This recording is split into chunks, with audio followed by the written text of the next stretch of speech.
Yo, this is your boy Chromatics, kicking it with HipHopTT.com. Z.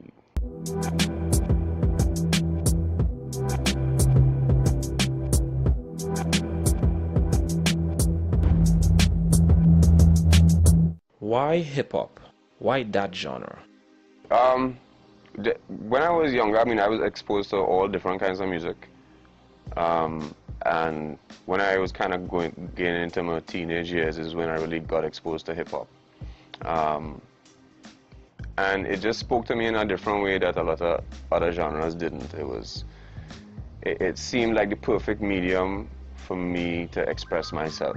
What people were talking about in hip-hop, you wasn't really hearing in other genres in terms of the social issues and how real people kept it in terms of their self-expression, and that's what I gravitated towards the most. It has, of course, like all other genres, has that element of party in it, but that's not really what attracted me to it. You know? The closest thing at that point I was exposed to was probably like reggae and calypso. You know, not even soca to a point. You know, was really addressing, and that kind of self-expression. So that's what really drew me to hip-hop, and just the rhyme schemes, the intricate poetry that is hip-hop as well. I fell in love with the wordplay, How do you feel about the prospects for hip-hop music in Trinidad? Do you see it breaking out of the underground and becoming more mainstream, like, let's say, soca or dancehall? In Trinidad, that's really up to the community as far as I'm concerned.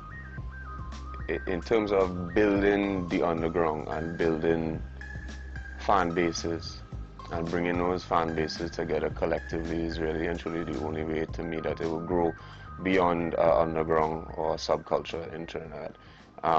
For me, you see what, and this is a nice segue to go into the next topic about accent and thing. But what happened with me is doing the carnival wrap-up and these sort of things. A lot of people knew me before from battling back in the days, then through spot rushers, and then on my solo career where it went to another level was really through social commentary songs about the industry, bacchanal, right? Songs like Puppet, songs like Rumors, and then of course the carnival wrap-up took it to the next level, and then the political wrap-up took it to the next level.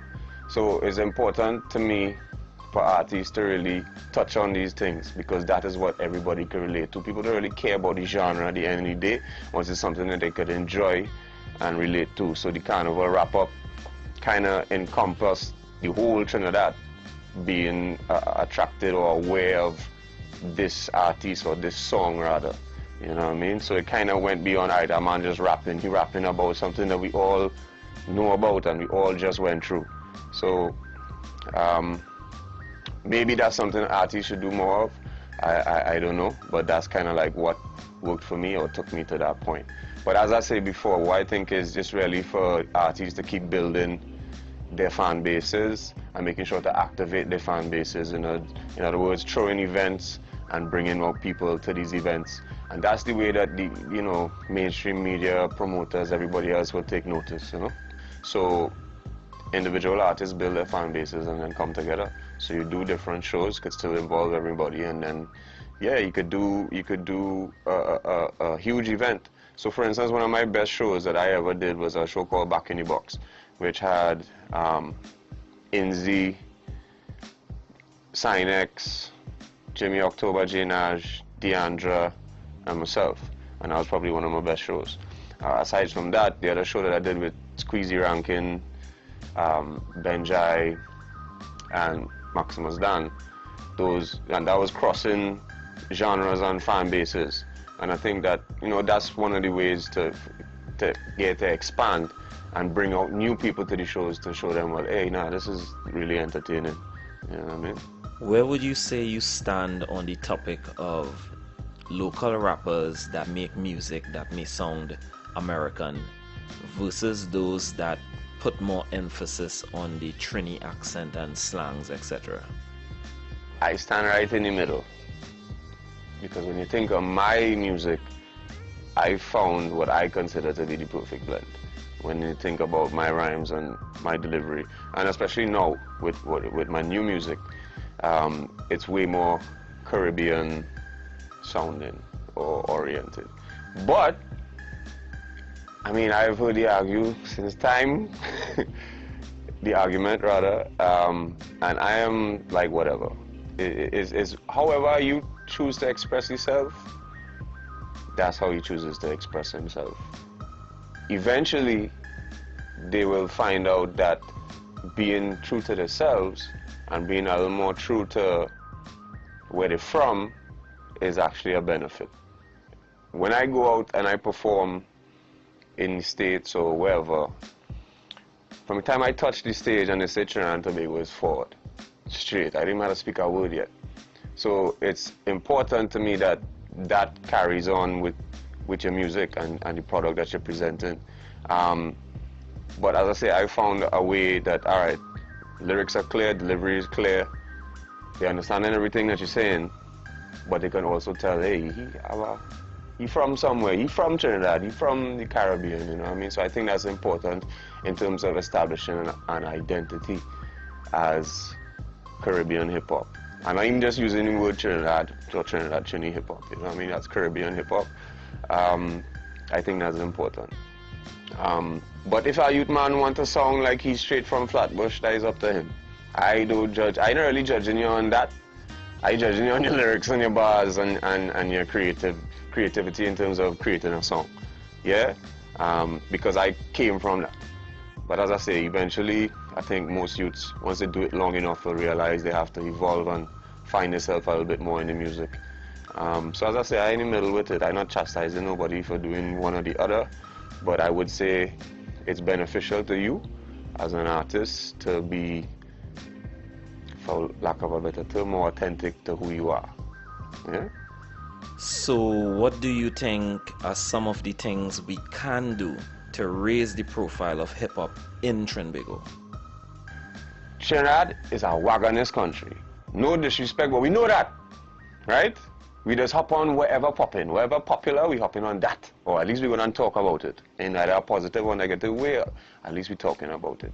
So that's what I'm saying, activating your fan base. It's nice to have 20,000, 40,000, 100,000 views on your video, but if 200 people are coming out to your show, that ain't saying nothing, that ain't making none of this. And it's only when they start to make some of this, and the people, as you say, the gatekeepers, the powers that be, see that there's this movement, that's when they're going to want to jump on board. So it's really up to the, I see a lot of this, and I really rate this generation.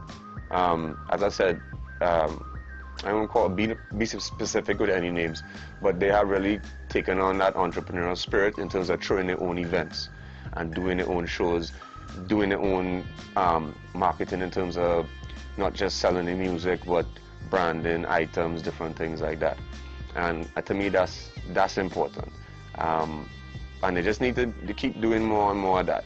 You know what I mean? It's tough because sometimes it's up, sometimes it's no, but you just have to keep expanding your music to your audience down here while you're here. And I think internationally, we also have to really not focus on Trinidad so much and get discouraged by it, but push and promote our music to the world, not just Trinidad and Tobago. You know what I mean? To me, those are the things that give it some kind of future, because I've seen so many things come and go now. You know what I mean? So, as I say, it's up to the youth and them. I can't say, things look promising, but whether or not they're going to keep it up and make sure to grow, it's up to them. In the past, you have been very vocal about the issues surrounding radio play and fair treatment by the local radio DJs to the local artists. How do you feel about that now? Do you feel that anything has changed in that area? I feel the same struggle as different people. And to add on top of that, what has happened, what they do is they will make you an example now, right? So for people like me who speak out and say certain things and do certain things, they will try and keep you back. right? And what that does is to the younger artists and other artists, it's like, hey, you can't say nothing, you know, what happened to you, boy, ting. So that kind of prevents us from making any step forward. So unless all of we grow big balls overnight and realize, hey, we have to speak up and we have to do things that let them know, hey, that these things aren't right, then I don't see a lot of progress in that department, you know. How I feel about it now, as I say, it has gotten better, to a degree, but it's still the same old thing, because if I turn on the radio now, you know what you're gonna hear, and it ain't none of we. It ain't none of them youths on them, straight. And them youths on them have real music. They go saying plenty music out there. The fact is, nobody cares. They don't care. Going back to the point, until they start to see this, and they see a whole set of people behind you, that is when they will care. Hence my name is Mr. Don't Care. Because if them don't care, then I don't give a fuck. Like, that's my thing. Men just forget, Jed, that this music thing bigger than all of we. Them guys in them stations, if there's no music, they don't work.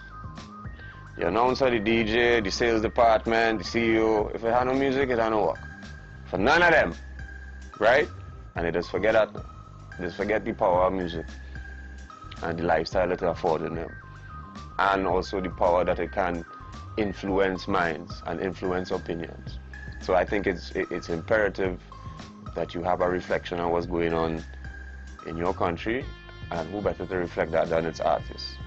So they don't care. It's always important that we create our own platforms to reach the public, because if we sit down and wait for them to do it or anybody else to do it, it's not going to get done, because it doesn't benefit them directly, you know.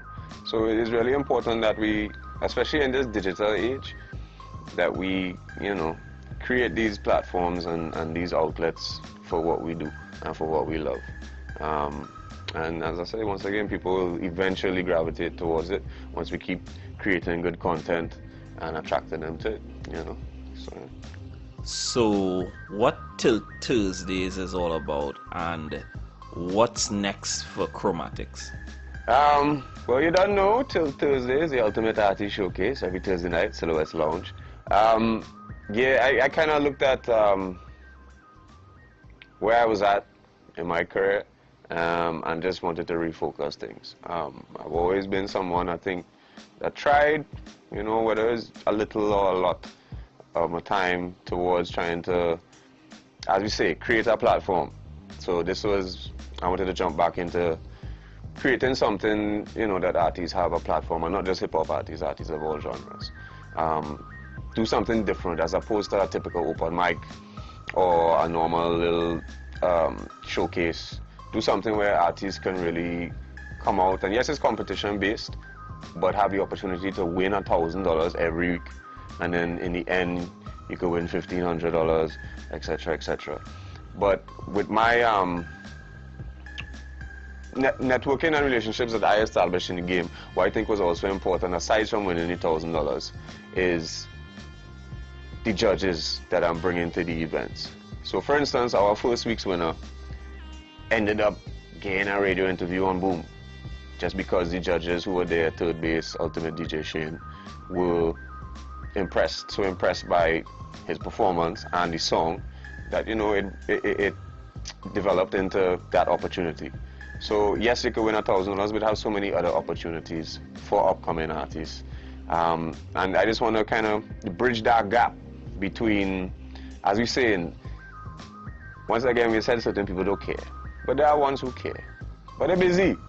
So, you know, I'm trying to create this platform to kind of bridge that gap between, hey, there's all these artists doing this music. These guys might not be exposed to it every day because they got a job, whatever. At least I have the relationships to say, hey, fellas, come and check this out, be a judge, boom, boom, boom, boom, boom. You never know what you might like.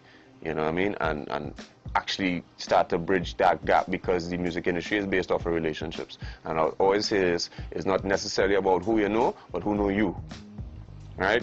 So somebody might hear about you once, see your views twice, and on the third time realize, nah, well, you really have something. You know what I mean? And that's what it grows into a working relationship in the music industry, where you could, at the end of the day, pick up a phone and say, hey, what do you think about this? Could we, what can we do with this? Could this get some play, some rotation, etc., etc.? So that's where my mindset is right now. And of course, just taking my time working on some new music. Working on my third album. The name of the album is called Hammer and Chisel. Right? I'm just taking my time working on that, because my last two albums, Against the Grain and The Business of Art, have been kind of, to pat myself on my back, slightly groundbreaking when it comes to hip-hop in Trinidad. So I kind of already set the bar a little high, so I'm just taking my time crafting this new album. Yeah? But this one's going to be very different to the others in terms of sound and even my delivery. So look out for that. Look out for some songs coming soon. I just pour out music when I feel up. You know what I mean? So look out for that. Chromaticsmusic.com. Chromatics Music on Instagram.